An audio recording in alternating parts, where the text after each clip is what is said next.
अस्सलामुअलैकुम। लोग प्रोटेस्ट क्यों करते हैं? काफ़ी अजीब सा सवाल है ना।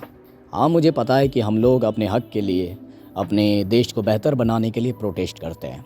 बट क्या सभी लोग इसी वजह से प्रोटेस्ट करते हैं, या फिर कुछ लोगों का इसके पीछे कोई साइकोलॉजिकल रीज़न भी होता है? तो आज है मेरे 90 डेज़ चैलेंज का 65वां दिन, और आज मैं आपको बताऊंगा कि क्यों कुछ लोग प्रोटेस्ट का, क्रांति का, उस भीड़ का हिस्सा बनते हैं जिनके बारे में उन्हें पता भी नहीं होता कि वो प्रोटेस्ट सही भी है या नहीं।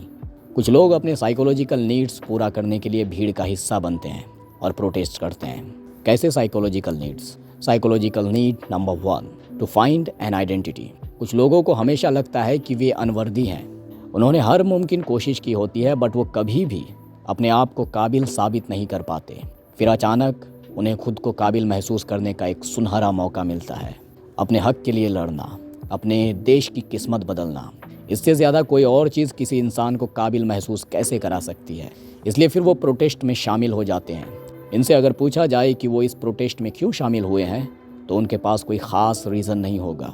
बस इतना कहेंगे कि वे देश को बचाना चाहते हैं। Psychological need number 2, peer pressure and pleasing others. कभी कभी दुनिया में क्या हो रहा होता है उससे आप मतलब नहीं रखना चाहते, बट जब किसी घटना का आपके फ्रेंड्स ऑनलाइन प्रोटेस्ट करते हैं तो मजबूरन आपको भी उस प्रोटेस्ट में शामिल होना पड़ता है, जबकि आपका उस पोस्ट को, उस घटना को शेयर करने का बिल्कुल भी मन नहीं होता, बट फिर भी आप करते हैं। क्यों? क्योंकि आप नहीं चाहते कि आपके फ्रेंड्स आपको जज करें या क्रिटिसाइज़ करें, या आपकी दोस्ती में दरार आए। आप सामने वाले को खुश रखना चाहते हैं, और ऐसा वही लोग करते हैं जिनका सेल्फ इस्टीम लो होता है। अगर आपका सेल्फ इस्टीम हाई होता तो फिर आप बिना किसी परवाह के या तो प्रोटेस्ट में डायरेक्ट शामिल हो जाते या फिर शामिल ही ना होते। Psychological need number 3, nothing else to do.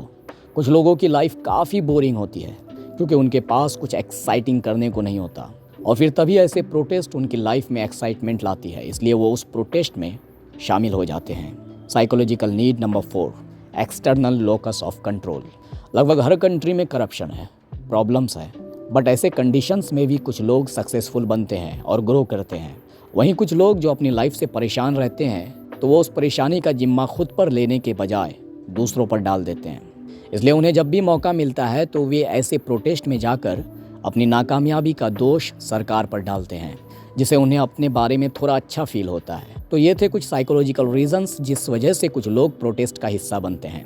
अब ऐसा नहीं है कि हर इंसान इन्हीं रीजंस की वजह से किसी प्रोटेस्ट में शामिल होता है, बल्कि कुछ लोग जेन्युइनली देश के बुरे हालात को बदलने के लिए क्रांति करते हैं। बट अब आपको ये देखना है कि आप क्यों किसी प्रोटेस्ट का हिस्सा बनने की कोशिश करते हैं।